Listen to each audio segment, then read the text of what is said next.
Use of much. We use much for uncountable noun. The things which we cannot count easily, we use much for those things.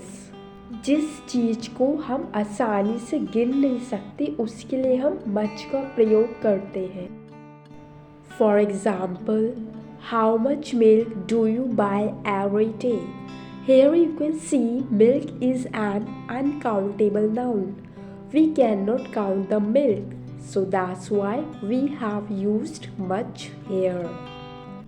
तो इस example में आपने देखा कि जो milk है वो अनकाउंटेबल नाउन है.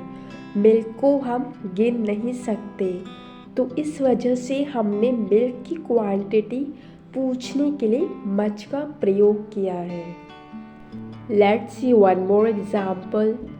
The wind blow much in our area.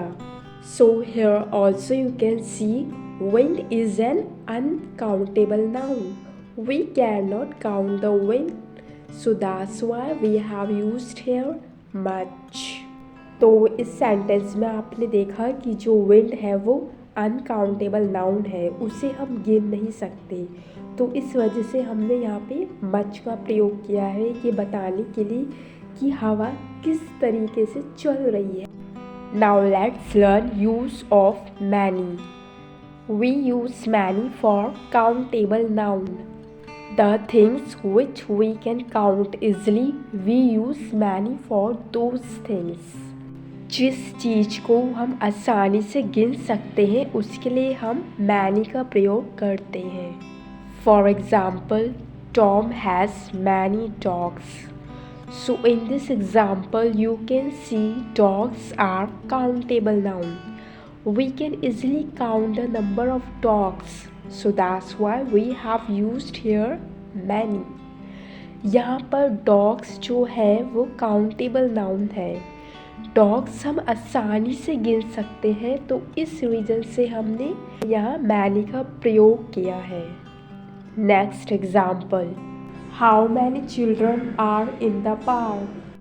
So here children are countable noun. We can easily count number of children.